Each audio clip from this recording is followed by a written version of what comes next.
Good evening. We're going to begin. Thank you for being with us. Please have a seat. There are plenty. This is an evening of conversation with Andrei Codrescu.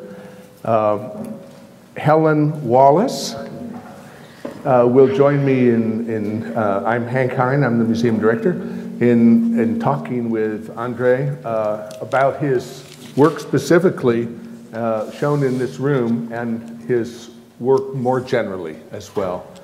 And of course we'll invite a discourse with you all after we get to say all the really important things that we have to say.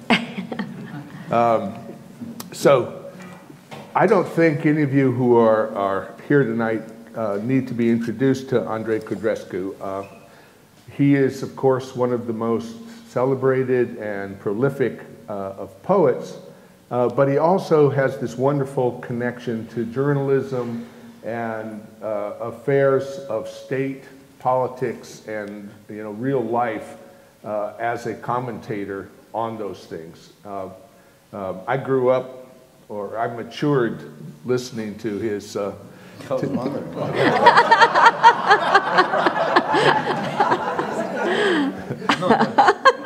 Kids will come up and says, I grew up with your stuff because my mom made me listen to it. Yeah, right, yeah. And in the end, I was glad I did.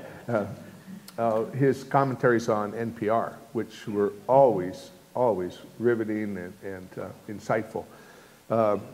If you see his biography, you'll be overwhelmed by the list of books that he's published, more than one a year. He's a man not only of far-ranging intellect and interest in the world, but of great productivity. I'm really pleased to share this discussion with Andre, with Helen Wallace. Many of you know Helen as a poet and a teacher in this area.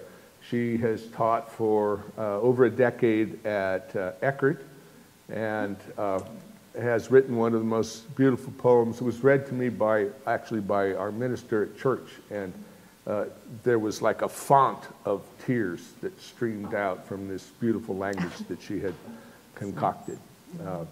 Concoct, is that a good way of saying writing a poem? Yeah.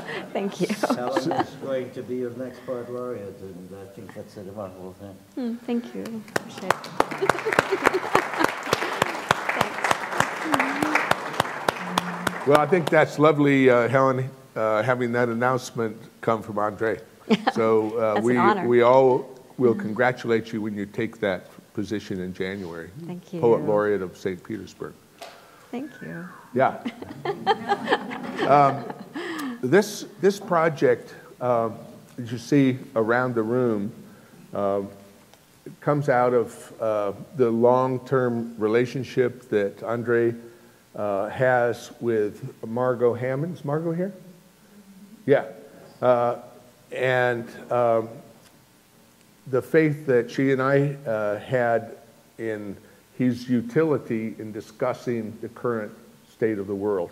So as we're approaching trying to reach out more broadly from the Dali Museum and discuss what is interesting and what is challenging in the world, we thought, who could help us do this? And we both thought Andre could do that. And the postcard is a really nice medium, of course, because it combines the visual and the verbal. And it allows the kind of slightness of a single moment to be amplified in two ways, by the discourse that's attached to it, the text, but also by being physically sent through the world. And these aren't just conceptual postcards.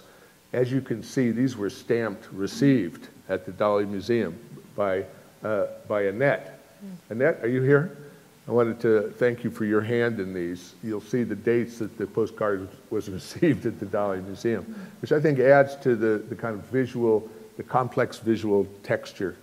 I wanted to start the discussion today by asking Andre in relation to a text that he wrote and delivered at the Dali Museum 8 years ago, in which he describes surrealism. And for me, it's one of the most profoundly encompassing and insightful descriptions of surrealism I've come across. He says, surrealists live in a universe of correspondences, as Baudelaire also called them, of resonances, of subliminal connections, of simultaneities, synchronicities, and coincidences. The universe, to a surrealist, is a dense tissue of meanings deeply and significantly connected to the perceiver, like a spider web shooting out of Spider-Man's hand. Other people live in this universe too. But most people are... Yeah, I think that's a wonderful acknowledgement.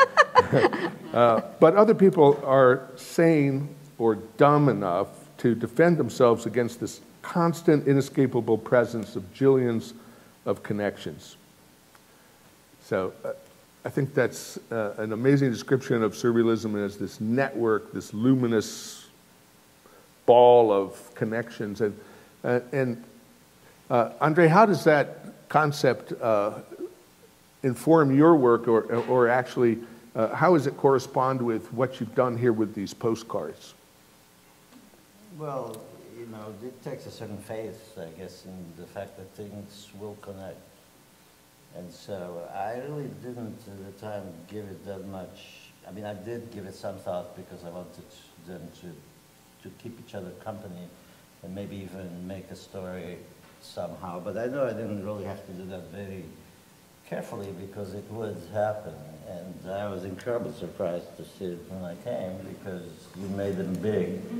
I saw for the first time on that road because I just sent them out, and you know, my idea was that they would work. And then they sort of, some teams emerged when I was doing them, and one of them of these Romanian peasants, you know, they show up in them, and I thought, well, you know, there is something that's both the surrealists and certainly the Dalists thought the genuine, you know, cultural, you know, expression of the people who still had faith in them, and in a way that the ritual object doesn't quite divorce yet from the aesthetic utility of it, were still around, you know. So I thought these Romanian peasants, I mean, some of them are clearly dressed for ceremonial occasions, but others are just, you know, photographs of villagers, and they would sort of carry some of that with them, and I was really happy to see the, you know, jazz picture in the middle, because it is an improvisation of that kind,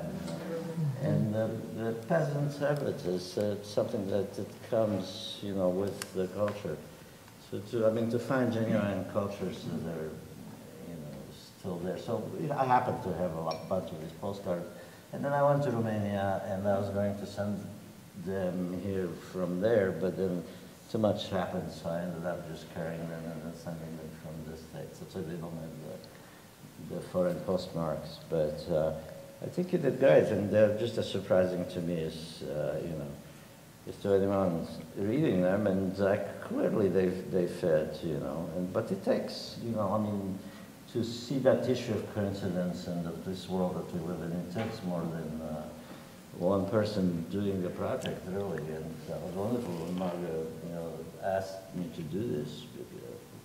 But, you know, I knew that once we connected, that they would start to make a lot more sense, to make a quantum leap to something more interesting. Mm. So, you know, there is that, and there's stories. I can't wait to read them. That's why we made them so big. Well, you're absolutely right. Well, you know, a librarian at Emory University called me about 7 years ago, and said that someone had made a big donation of a poetry library to Emory of about some 20,000 volumes, and one of them was a book by an Italian poet named Renata Pescanti-Botti, who wrote very skinny poems in a very beautiful book that had a lot of white space around it, and around it were these other poems that were written in what he thought was Romanian. And you know, they also had drawings and so on. And it's a book I lost, actually, in 1970 when I first came to America. And I wrote my last Romanian poems in there, and I didn't have them. And they just appeared like that all of a sudden. Well, I got, I made drawings in them, and then I erased a bunch of Renata's words because I don't know, her poems were horrible. And, and then like you could see me getting wealthy, because I bought a couple of magic markers that were different colors, because most of these are black and white, so toward the end they get, blue, and they're all right. So, these things, and then when we published it, within like 3 weeks, both the transcription and the facsimile of the thing in Romania, in a beautiful edition, we had a lot of trouble reading the handwriting, including myself. So there are all these places where they say, well, we're not quite sure what that word is. So I'm glad it is, yeah, for sure. I mean, it's great. And Margot is, one of my oldest friends, and she's the one who actually set, gave me my start in this sort of journalistic, poetic. She was the editor at the Baltimore Sun of was it the rotogravure section, is what they call it? Was the magazine. People don't even know what that is. Yeah, it was the magazine. It's where they put poetry. Well, it's like a magazine. The system doesn't even exist anymore. But we just met, I mean, it was just a meeting, and she knew I wrote poetry. I said, how about giving me a column? That's sort of just an idea that occurred to me instantly. And she said, sure, why not? Oh, wow. It's how it worked. And then we became good friends, and that column, had some readers, and, I went on. And then I had another one. I mean, that was also you on the other side of the paper when they got rid of the expensive rotogravure magazine section because they had colors.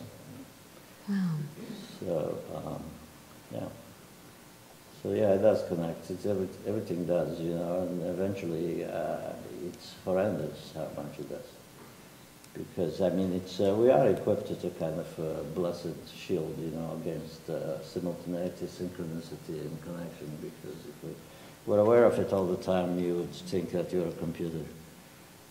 Which we are.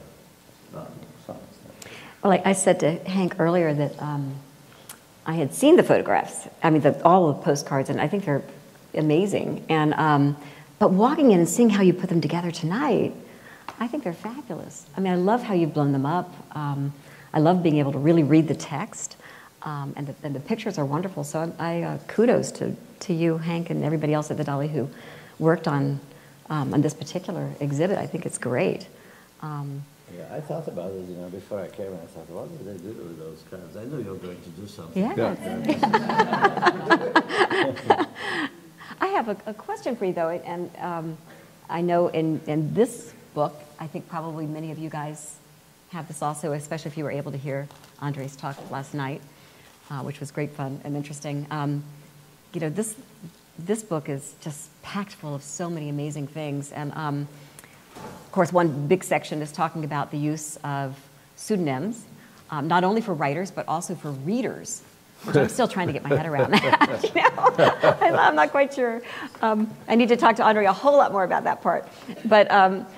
But you look at these postcards, and of course, there are all kinds of pseudonyms in here. There, Gala's writing, and so would you mind talking a little bit about that, your use of pseudonyms, and what you mean when you encourage us to consider using pseudonyms not only as writers but also as readers? How do we do that? What does that mean? Well, the first book, my name is a pseudonym to begin with. I think a whole lot of writers took them. My first book, I made up 3 characters, but I intended each one of them to be the author of a single book. Right. One was Puerto Rican guy in jail, not for political reasons. So this was in 1968, 69. But he was there for, whatever, and I had a sort of a crazed guy with post-traumatic stress disorder who'd come from Vietnam and was living in Istanbul. And he was the kind of, trigger-happy maniac ready to go off any minute. And then a woman who was actually Baruza. My wife, I borrowed her name. And she was sort of an early proto-feminist and the sort of fierce late 60s feminists who took over the bookstore I worked in McSorley's Ale House in St. Louis. And they were ready to fight all these guys. So there was that. You know, so it was a kind of a revolutionary period. It was, you know, so I made up these two characters, and I thought, well, I'm going to, you know, send them out and just have them sort of have biographies. I wrote biographies for them, and then just let them out in the world and see what happened. So Robert Bly at the time was publishing a magazine called the 60s. I mean, you know, so this then it became the 70s, and I think he went into the 80s with it. But he loved the poems of Julio Hernandez, who was in jail, and he was a political guy. And he said, oh, these are terrific. We're going to publish them, and then we're going to have him let out of prison. We're going to free him. So I had to call him up and say, Robert, I made this guy.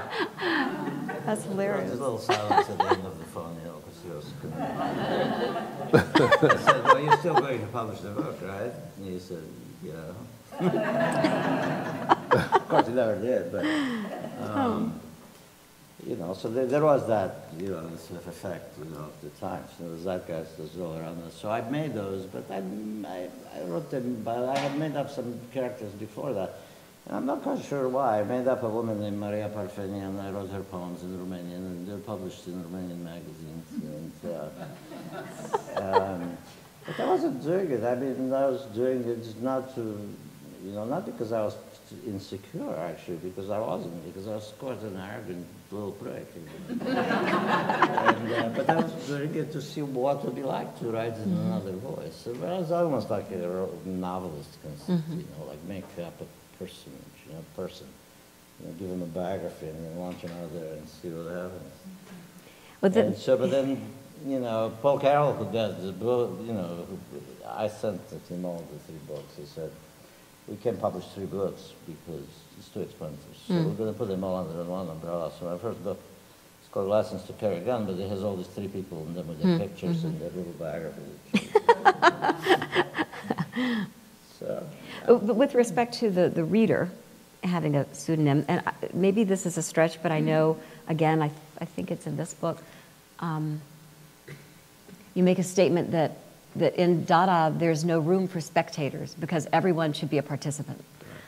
So is that kind of what you're getting at if the reader also assumes a pseudonym, then by doing that, the reader is performing. Is that part of what you're trying to do with that, or is that totally unrelated? Well, that's nice. I mean, that's a good reading, what you just said. But, you know, I thought of it as simply, you know, trying it as an experiment to read a book as someone else.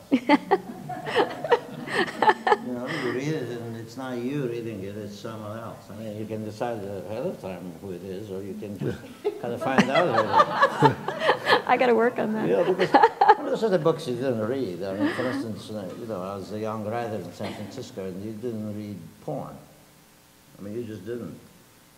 But then when Kathy Acker started sending her books around, they were literature, you know, so we were playing porn in them. But all the writers were reading them like that, you know. I mean, they were reading them for the sex, but they were literary books. You know, so in a sense, she made you be somebody else.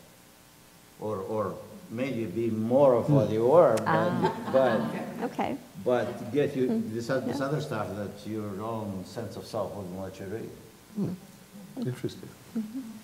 So it sort of gave you permission to read these because they're literary texts, but you're reading just, you know, filthy parts of her diary. You know? Interesting. You mentioned last night Ted Berrigan's remark that we have a person in the back of our minds who informs our voice in a sense. Do they inform also the way we read texts? Oh, for sure. Absolutely. I mean, that's, you know, people read, you know, probably not so much now, but I think reading in itself was a sort of a snobbish activity. I mean, I read things that were over my head when I was 19 because I wanted them to understand them totally because I liked the idea that I was reading something I couldn't quite understand, like a book of philosophy or something. So it felt good to read things that were over my head because I made connections to them. So people read for, they want to be seen reading. I thought that there was a real revolution when, you know, people got Kindles and they were suddenly people couldn't see what you read in public. You know, you were in a bus or the subway, and you weren't reading Dostoevsky. You were reading, you know, I don't know, Saint Laurent, something, you know, do you really want it to read? So suddenly they couldn't tell. Nobody could tell what you're reading. And so that kind of took the air out of the reader, that kind of reader, you know. I worked in a bookstore, it's 8th Street bookstore. It was a great literary bookstore. And it was one of those old-style bookstores where you went in and you were terrified. The minute you walked in, you're just terror. All the clerks are writers, you know, and they would look at you. And they would just instantly knew, like, who'd be buying Rodney McCune or Marcel Proust. You know, we had this, like, horrible, you know, vibe. It was way before bookstores became friendly, where they gave you coffee, you know. Look at books. Anybody shopped there, and so we thought we knew everything because we took home all the books that Philip Roth took home, you know, all these and so we knew everything. We knew what these guys were reading, so we, you know, we're pretty much readers, you know, in that sense. You know. So and the 8th Street bookstore was a curated bookstore in the sense that, you know, all the books are interestingly literary, you know, there's very little trash. Even when, you know, trash is what we call it.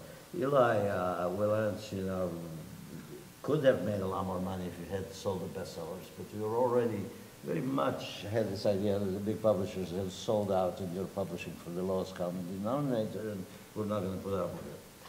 These are literary books that were in there, and it was a literary bookstore, and if they wanted to read trash, they could go across the street to the paperback bookstore. You know, so we scared people. And that seemed to be the job of a literary reader. So that wasn't so long ago, you know. And now, because of course we blamed the big publishers for trying to make money in publishing books that were just, you know, everybody could read without being aware that, you know, in the night and the fog, in the zeitgeist, there was this, you know, night of darkness named Jeff Bezos riding toward us, you know, and very soon, you know, the 8th Street bookstore became a shoe store. And then it became another shoe store, and then it became a place that sold chachkas for tourists. And then, I don't know what it sold last time I was there, some dusty stuff like, you know, wires for the chargers. So that was long gone, you know, but this idea of literature and, you know, this sort of not democratic, but non-egalitarian reader, you know, was a different creature. So I mean, to read as somebody else is interesting because we were all reading like somebody else, because we were all reading a lot of trash. You know, so today I'm going to read, you know, things that I wouldn't normally read myself, but there is somebody in me who would read that with great interest. Andre, these postcards are each properly stamped for the U.S. mail, but some of them have more postage than they needed. And I wondered about your choice. Tell us about your choices of stamps, because everything, as we know, in the surrealist universe is connected. There's no chance. I could never figure out because they've been raising prices so much and everything. But I couldn't figure out how much anything costs. You know, I knew sort of what the first class mail letter cost. Yeah. I kept getting more and more, and then I just completely lost track of what the postcard cost. So I had books of stamps, but they're for first class. And so I just kept putting those on, and then one day some actual art stamps came along. Like, right. You know, some of them are, you know, jazz musicians or yeah. You know, so I thought that would be, you know, interesting to put it on the stamp. So yeah, that's right. The post office always made about $15. Well, before we settle that, it looks like there's one postcard back there above Joan Croft in the back there, where they let slide an unstamped postcard through. I think I might have sent that in an envelope because I thought very highly of it. Oh, so it could have come in an envelope. I thought maybe they just decided to give you a pass. Oh, wow. You know. Not the post office. Not in Yellville, man. I live in a town near a town called Yellville, which I always called the Hick Hall. This is in the Ozarks? Yeah. How did you get there? How didn't everybody get there? Well, everybody got there and then they left. Just took a family vacation and there in the beautiful, beautiful, yeah. nation's first national park river, Buffalo River. No motorboats, just floated in camp, and thousands of miles of acres of national forest, animals, trees, all kinds of things that you know can bore you real quick. And although they're interesting, it's full of life. You know, I mean, things look at you that you don't see. That's a I have this feeling that I'm being watched by stuff I'm not seeing. You are. It has caves, and it has caves, you know, and it's a big underground world under your feet. You know, so it's the same cave system of the limestone that goes into Missouri, and the cave where, you know, Tom Sawyer kissed Becky Thatcher, you know, and it's all the same, you know, sort of system of underworld, lakes and caves, you know, so it's a great place to be. I mean, I don't know, that's how I got there, but how I got there is just simply I was in the house of these art collectors in San Francisco, because I was teaching at the San Francisco Art Institute for a little bit, and it's a terrific collection. They had a big Mao by Warhol over the bed. I said, I can't sleep in this bed. I grew up under Stalin, you know, come on. And they supposed to say, well, move it. No, we can move it, you know. And I thought, well, it's really Mao by Warhol is really not all that. It's a joke, you know, it's fun. So, you know, I kept thinking about this place in the Ozarks, so we took the vacation, and so I called these people up, and I said, well, how much is it? And it was exactly how much I had in my savings, so I bought it by phone. Wow. And when Katrina came, we had a big catastrophe there in New Orleans, and our house in Baton Rouge filled with refugees from New Orleans. And so my wife Laura said, how about we go to the country and see what we bought, you know. Enough communal living at the moment, and then we went to the country, and it was incredible. And so I don't want to go anywhere else. I want to live it. And that's your poetry book, Jealous Witness, came out of the Katrina experience. Yeah. There was the New Orleans Klezmer All-Stars, who are a really good music group. In fact, they sort of brought klezmer back into life. And Jonathan was in San Francisco. All these guys are all over the place after the storm. And he said, well, we want to make an album in a studio in New Orleans, and there's still musicians around, and they would come to do this. And he said, do we need some poems? So I wrote them all in one night, you know, and just stood up. And they went into the studio, and they made an amazing CD. And it's only in the book, because it's nowhere else. It's not released. So there's all these great people in it, you know, like Ivan Neville, and, you know. You can hear a couple of them online. They're beautiful. Yeah, great song. Musicians. It was really great. So, you know. But he wasn't, you know, there's nothing wrong with my apartment, except that, you know, when I got back, and I was one of the first people to get back, is all the streets are lined with refrigerators that people are putting out into the street because they're full of rotten stuff. There's no electricity, and the refrigerators are being put out, and they were like an incredible canvas for the artists in the city. So they were all graffitied in like minutes, you know. They had all these amazing slogans on them, and, you know, paranoid tracts, you know, and drawings. And it was wonderful. I took all this, just couldn't have enough of taking pictures for refrigerators. Dead meat in it. Would you be willing to read one of your poems from Jealous Witness? And it doesn't, whichever one you well, like to read. Actually, I don't know if there's any from that. If we put any of the Katrina poems in there. Oh yeah, we did actually. The mold song. The mold became a huge problem because mold. I mean, mold is a very strange thing. It's a being, you know. It's a creature. It's just, you know, people are all fighting it, you know. But you can, you know, it was very insidious, and you know, there are all kinds of mold. There's also mold literature, you know, mold articles, mold books, you know. So this is a mold song. And actually, what was great about these guys doing the music is that they left the words almost alone. Yeah. They didn't make letter, you know. That's a great song. I heard that one online. Oh, you did? Yes. Which song? The Mold Song. I don't know if that's the title of it, but The mold song, yeah. Mold needs a song there. Mold song. I'm doing what I did years ago, which is you look through your book. Everybody writes. Okay, the mold song. It was one of a kind.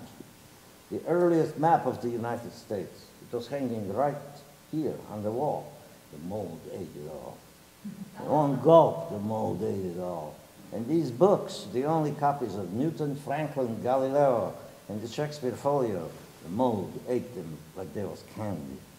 Look at the satisfied, grinning mold, stretching from floor to floor, like a 50s horror movie mold. Not to speak of that stack of cash I should have never kept around. Not the zero left in the whole stack. Look at me. I'm growing old. I'm giving myself to the mold. It's some kind of lesson. It's some kind of horror story. Keep collecting paper things. I knew that one day I'd be sorry. I'm not wearing a mask. I'm not wearing any gloves. I feel stupid. I feel cold. I'm giving myself to the mold. Halloween and suicide rolled in one. I should have sold. I should have sold. Only New Orleans, only in New Orleans. Halloween and suicide all in one. A man of means.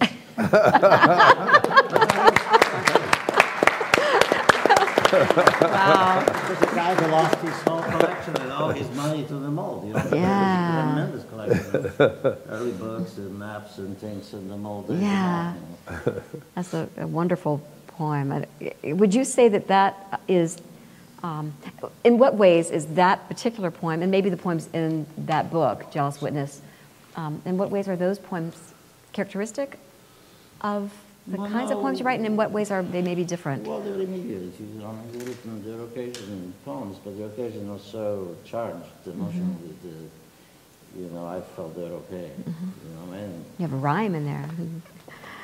well, yeah, I mean, because I was also thinking of them as songs, you know, I was thinking what these guys doing, and then, you know, but it was a very amazing time because all these people living in the house were constant, everything goes on, the televisions, the computers, or people looking for people they knew, there was this whole site that was just people looking, have you seen so-and-so, and there's all these people, you know, in the end, 1,200 people died, you know, and my friend Elizabeth Garcia was a great poet, she was a student, and she joined the police academy, I mean, she just graduated from the police academy, and she found herself with 2 other policemen just loose in New Orleans during Katrina because they lost contact. The police had no communication with any central, you know, so she and her pals were walking around with like bandoleros, you know, like bandidos, you know, no showers, their houses had been gone, and she wrote poems in her reports to the coffee house in the morning, you know, so, you know, and she was on the worst job when she went back because they put her in the domestic violence, you know, and it was horrible. I mean, New Orleans, you know, people with other houses living in these trailers, you know, just killing each other. So, you know, she was really doing an amazing job. And, you know, so I would see her at the coffee house and, you know, everybody, you know, I mean, there's no other talk. There was nothing else to talk about except the storm in the house. It was just computers are going. We found out news from CNN. We went to the Ninth Ward, you know, there was a big ship that had just gone into houses, and when the water pulled back, it was just the ship staying there. It became sort of iconic, you know. So, two ladies from somewhere came. They were wearing these T-shirts that said "Make levees, not war," and, and they came to see their houses, which had been wiped out. But then they saw us through the TV camera, and they thought before they went to see the disaster, they would talk to us because we had the TV camera. So I'm interviewing, you know, them and I'm talking to them, and all of a sudden one of them pulls out her microphone and says, "Oh, there's a real star, and there's Anderson Cooper doing his little tiny." You know, he's just there with one producer and he's talking to himself because, you know, doing his, you know. And I said, "Oh, that's really great," you know. And I said, "Well, what happened to your house?" He says, "Well, we'll see that later," you know. So there are like these phenomenally surrealist aspects to this. Yeah.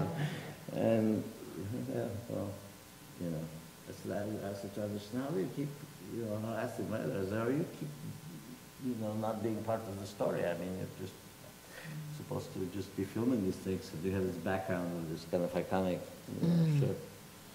He said, "Well, I just don't think about it. You know, I just to what I do. It's very, very at home with it, you know, so that was fine. Because the people who are both suffering, you know, the catastrophe and at the same time seeing themselves talk about being the reader, you know, another reader, they're seeing themselves as subjects of this, you know, national show. Yeah. Andre, last night you talked about some of the disaffection of our era where we enslave ourselves to being connected in electronic media. And I noticed today, just in the looking on YouTube for Road Scholar, ROAD Scholar, that the film you made, there's a moment in the trailer where you say, I long for the 60s. And is what that period represented a nice antidote at this point to those elements that you identified as being counter to our humanity? No.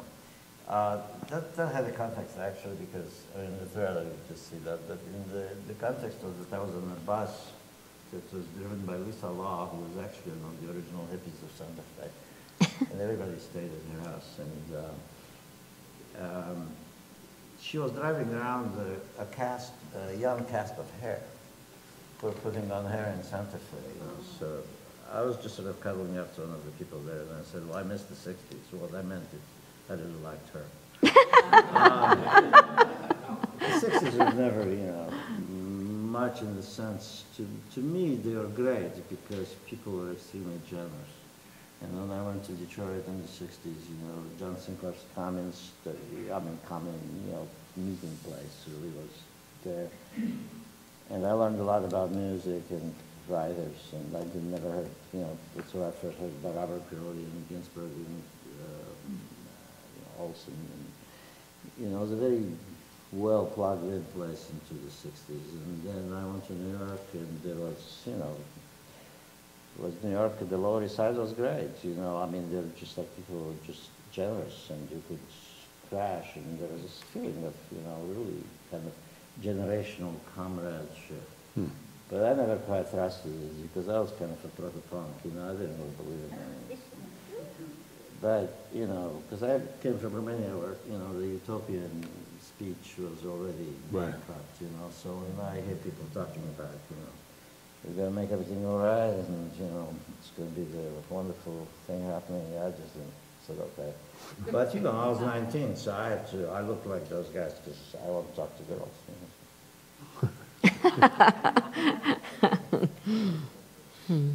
But, no, I think that there was, of course, more human contact. But it was also, you know, I mean, we practiced kind of telepathy. You know, because if you're stoned enough, you can read everybody. At least you think you can. Of course you can. These are the old internets, you know, they're the shamanic internets, you know. You could absolutely connect, you know, with any number of people across the room. I never had to talk. You just, I mean, actually, it totally freaked me out in California when nobody was talking, you know. They're just like sitting there looking at each other, holding hands, and they're all high, you know, and they knew exactly what was going on, you know. You could read everybody, and, you know, it was a different, you know, you didn't have to deal with HTML or, you know. I do want to follow up on that, and I want to be a little bit of the devil's advocate with this, because I know, again, in your book, or in this particular book, you're portraying Dada as being unlike other art movements, and if I say this wrong, please correct me, but unlike other art movements, Dada is the one that's always fresh. It's always new, it's always disruptive. Unlike surrealism, I think you say, unlike futurism, unlike concrete poetry, unlike all the other art movements, Dada's the one that somehow the young people always gravitate toward, and it's always fresh and new. And it has something to do with always changing and never taking on a particular style, unlike the other art movements. Am I sort of right so far? Yeah, no, you are, absolutely. But so here's my question, though. I don't know. I found myself last night when you were talking about the internet, you know, will Dada keep the young people gravitating toward it if it, at the same time, shuns electronic technology, if it shuns the internet and some of those basic capabilities that may actually allow for a little more play with language, and can the internet not also be disruptive? Does it have to be at odds with Dada? Well, yes, I think that, I mean, as a tool, I mean, there's nothing about having internet and the Dada attitude or the Dada production with internet, with Wi-Fi, Dada with Wi-Fi. It's fine. I mean, just because Dada's themselves would avail themselves of all the technologies available to them at the time, and if they do have a style, it's type. I mean, that's what, you look at the Dada work, really there's very few ways of identifying it, except for some of its members went on to make things. But when you look at the original stuff, it's what they did to type, and what they did with newspaper type, and how they played with the words on the page. And so it's not that, there was any kind of rejection of technology in Dada. Dada was not a hippie movement. Okay. It was born in the middle of a war, and they were extremely combative. So they not like the futurists, and in fact, some of the times movements, they're very serious about their social agenda. And I think the Dadaists are too, although they were a little, they were so disgusted by the war and by the civilization they were in, is that even though they were using these things, they used them for this vast negation of everything that Western civilization had stood for until then. And they said, well, you can take all your philosophers and everything you've been talking about, and just you say no to them, because they just led to this insane war in which people just slaughtered each other for any reasons they didn't even remember. But all of a sudden there were millions of them dying, but it was the first time that technology had gotten so far ahead of people. And right now technology is so far ahead of our ethics, of our thinking, and of our vulnerability. We're really vulnerable. These things are metal, they're hard. So really it's always been just, this kind of, they were sort of combative defenders of flesh against metal. I think they did that in the sense that that would always be the case, and it is. In every art you see is the vulnerabilities that artists expose, so that in a way you can't, you can hurt them very easily, but you can also, make it somehow impossible for the machine to hurt you. Some, unless the machine is terribly intelligent. Recently, Stephen Hawking, the 29 people signed this manifesto against the robot soldiers. He said, no robot soldiers. And they're totally right. The robot soldiers, I mean, they don't have any, you just see somebody out there who just drive around. So I think Dada was, to a large extent, there's a big cry against the war, but there's also this vulnerability in their audiences, and that's why there were no audiences, is because everybody in the audience of the Cabaret Voltaire at the beginning had lost somebody in the war, brothers or sisters or somebody that they knew, and so the audiences were very quick to cry and to, and the Dadaists are mixing, sentimental Schlager from, Berlin, and, poetry by Morgenstern was very famous during the war because his poems were so bleak, and funny, but in this a very dark way. And, so there was that. They were writing an emotional way, but it's one that, kind of subsides at times. And then we get very enthusiastic about technology until we realize that we're in a straitjacket. But what's my doing here? I just spent the last 3 hours trying to figure out what my pad doesn't sync to my Mac.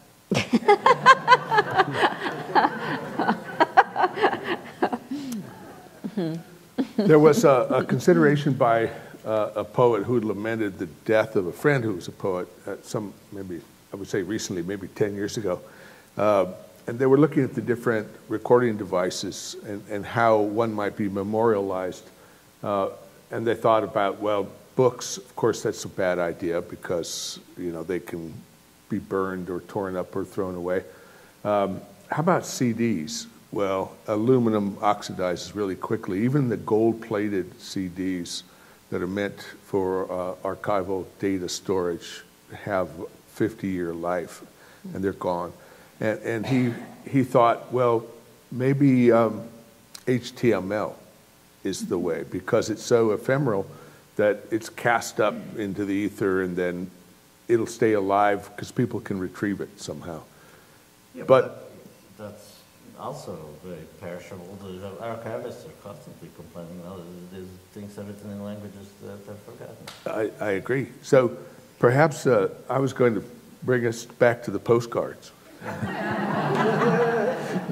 And perhaps the postcard, because it's such a humble thing, you know, that no one intercepts. No one's going to censor a postcard. And it's so storable, and it's so personal. You're right, it's the last resort. It is. It may be our ultimate medium. I'm with you there. So with that, I want to thank you. I want to thank you for sending us these postcards. They may be the last expression of the free intellect. Well, it's sort of yeah.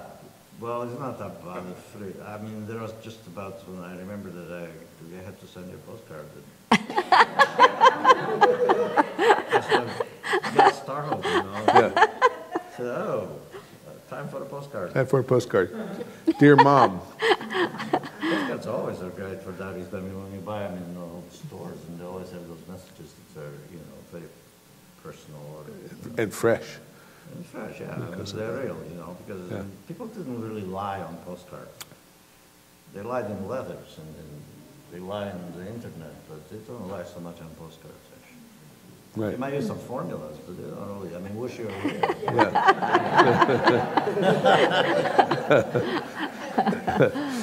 They lie less. They lie less. They have less space. So, would anyone like to ask Andre or Helen a question tonight? Well, what Peter, do you like to be the poet? Peter, what do you do as a poet laureate? Do you, I'm trying to figure that out. do you like, have like a hollowing baton and you make, Actually, Tom Halleck from USF wove me a wonderful laurel that when they had a little luncheon for me and selected me for being poet laureate, he put it on my head and I wore it. No. But no, you wear it all the time. But I'm following Peter Meinke, which is daunting because he's, you know, he's so amazing. And of course, he's now our state poet laureate, and we're all very excited about that. So Was he modest about his job? Peter's always modest. Yeah, Peter's always modest. So it's kind of like just you move up a notch each time. Do you have to wear something special? Just my laurel. Yeah, laurel leaves. We call them bay leaves here. But we are going to do something that I'm really looking forward to here at the Dali. Hank has asked me about starting a poetry series here. So we'll be doing that, and it's going to be held the second Thursday beginning in December, January, February, and April. And of course, April is National Poetry Month. So we will get local poets as well as other poets from around the state, and hopefully we hope to get Jose Ferraro, our new U.S. Poet Laureate. We haven't yet secured him, so we don't know quite how to go about that. Do you know him by any chance? Is he a friend? Could you help us? Can we send a postcard? He's Yeah, easy, he's easy, but not cheap. Well, therein lies the we haven't talked about a budget yet, but in addition to the program, we'll have poets come in and do readings, and we'll talk about poetry. And I have to say, Andre, I said this to Hank last night, reading your book has made me think about these programs in a different way. I'm wanting them to be more happenings instead of strictly academic readings. I mean, if we can pull it off, I'd love to have some music. I'd love to have some performers. I'd like to open it up a little bit more, still have some great poets. But anyway, I'm hopeful we can do something like that because... Well, you just give the students impossible assignments. We'll work on that. If you write a poem, you can be arrested. know how hard that is. I think some of my students probably have done that. Because of security, which has made it a lot easier to do that. We'll also have 2 workshops, and they will be, I'll be doing the workshops along with some other poets, and they will be held the Saturday preceding the January and April programs. So stay tuned. There'll be more information coming out about those. We'd love to see any and all of you out if you're interested. So that's the second The second Thursday in December, January, February, and April. And then April. Yep. And we're skipping March because the Grand Prix will be zipping through our area at that time. Right. Right. Hunting poets. So. Yes. Peter, you had a comment. Well, no, actually, just a question related to the conversation last night concerning the internet and exhibitionism. And I was just wondering, when we think of beat poets, we think of the confessional nature of their approach to poetry, which was the radical kind of transformation of that. In a way, Dali, in his own way, is a confessional figure of through his entire career. But how does the exhibitionistic nature of the narcissism that's generated by Facebook and things like that, how does that connect or disconnect from the beat poet approach to trying to deal with that sort of personal confessional? How is that different from it? Well, that's a good question. I think that how really, which was the big confessional poem of the age, is also about the repressive society that these guys are living in, and it's about Alan's mother's madness, about communism, about the McCarthy era, and he wants to get all of that out. And he did in these amazing long lines. And that was probably the only seriously conscious, poem in which there was an I, a person who's screaming against these things. And I don't think this is a narcissistic poem in that sense. It's a personal poem, it's a confessional poem, but it was sort of like a confession of all this screwed up, oppressed, deadbeat people in America that nobody talked about. So he sort of became the voice of that generation in that way, just like Dylan did it, actually, without being that confessional, because nobody knew what in the world Dylan did, or what Alan did for that matter. We found out. But yeah, I think that was the right moment, it was the right time to do that sort of thing. I think that, on the other hand, there are all kinds of exhibitionism. This is a big umbrella, so you have, these kind of displays of self in various ways, every place from the social nexus to the body, is a long range of exhibitionism and self, but also, just, for the right time, the pain is expressed as a personal pain in a certain way, it becomes everybody's voice. I think some of Sylvia Plath is like that, her poems are her, but actually they're sort of, she takes in an entire condition of the times. And, that's why, it's interesting that Helen Wendler, who's the critic of the enemy, for me, Harvard wrote a book on, the poets. She included Alan in there, although, he kind of went against the aesthetic that she was pursuing as a confessional poet, and because she couldn't ignore the fact that he was expressing so much of the zeitgeist.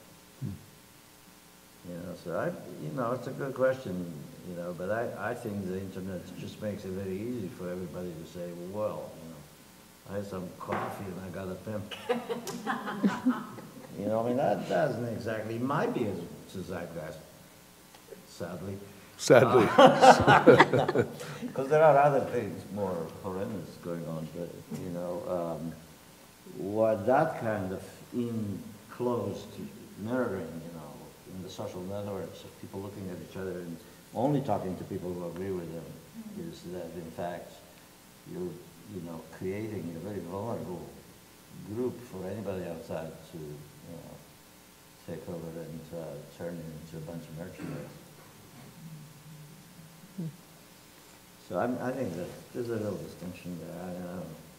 I mean, the I in poetry is a big deal. I mean, all the pronouns are under a question mark now, and a good one.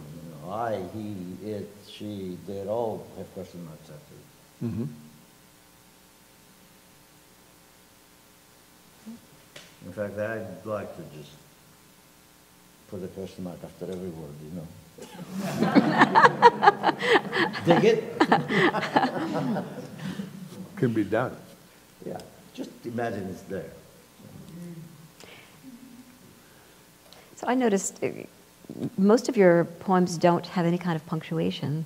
Am I, at least the books, so could you talk a little bit about that? Yeah, I think punctuation is fascism. There you go. If you look at the old Latin, the Romans never used any punctuation. Those words just go one after another. You're supposed to figure out how to read them because they were emphasized in the right way so that you know what the pauses were and you know how to say them. And you know how to read them, but you look at the old Roman poets, they didn't use commas and things like that. Commas are especially pernicious. They trip you up, It should be in the language the way they're paused. It happens, there shouldn't be a thing that it's kind of... You should say, stop there. You say, why should I? Yeah, You question it. I understand periods, because there is death. But a period is death. So if you put a period after a sentence, it means that the sentence died and so did you. It's bleak. Speaking of pronouns, that's a period. Helen, how did you know you'd have an opinion about this? Well, it's interesting because actually... syntax, it's a syntax. Peter Mikey has done a similar thing. Peter Mikey, for those of you who know and love his work, his early books have the typical use of punctuation, but in his later books, he pretty much got rid of almost all punctuation. He does use spaces sometimes to, suggest the end of a sentence. And one might argue that he has maybe a little less syntactical play sometimes than in some of the Dada type poems. That it makes it maybe a little bit easier sometimes to read without any punctuation. But punctuation was invented by printers. Actually, it was a kind of a printed book thing to help the readers along. I don't think in the oral, speaking of poetry, you necessarily. I mean, you heard it, but you didn't symbolize it. Right. Well, I wondered if it had to do with, I've heard you write in your books that the Dada does not believe that words are meant for communication, that's not the role of the Dada writer.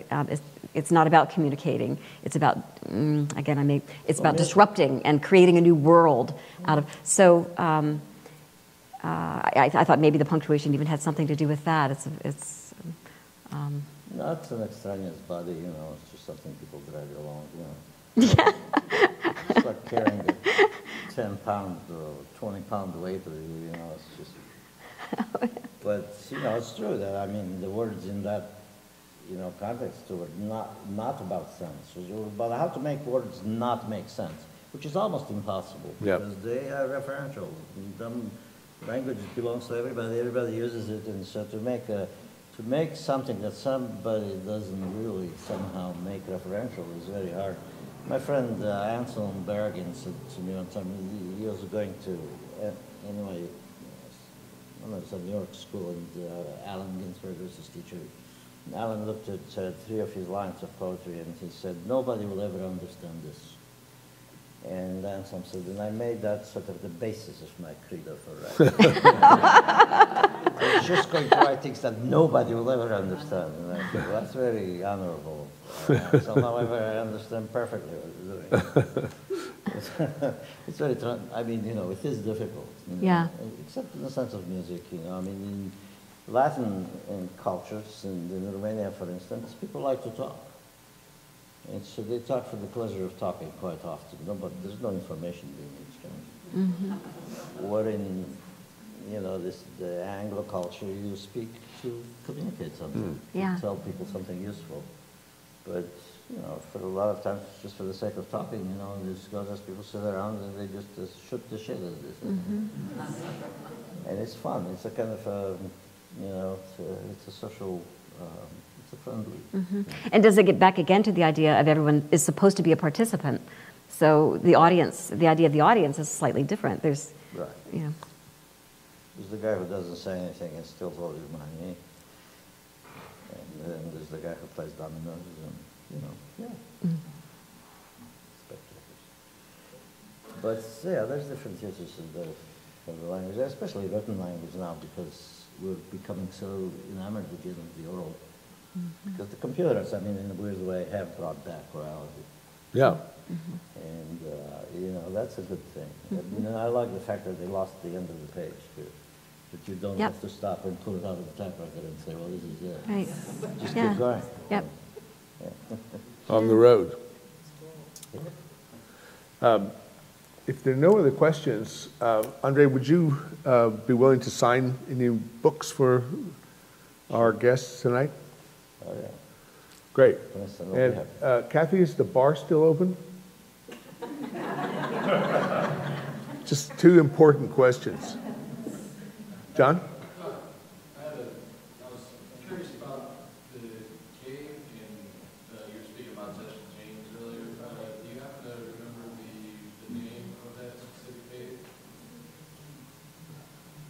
And Well, the Ozarks, I believe? well, it's a system, but it's the, next to me is the Winchester caves, which are a very intricate system, and they're almost as, you know, remarkable as the Carlsbad Caverns. But they have a 6-hour tour in parts, which is very strenuous, and it's in parts where they're still working on they're still going. But for 3 hours, you get your 3-hour tour, they actually open them and lit them in a way that's very interesting. Wow. Was it the Fantastic Caverns? Is that what they call it, or something like that? No, they're the Winchester, I think, caverns, and then there's the Indian Rock House. John, he's only been there a few years. We'll have to wait till he comes back to get a thorough questioning about the Ozarks, and that'll be the topic of his next lecture. I want to thank all of you for coming. Thank Helen, and particularly Andre for being so Yes, generous thank with you, our Andre. audience. Thank you.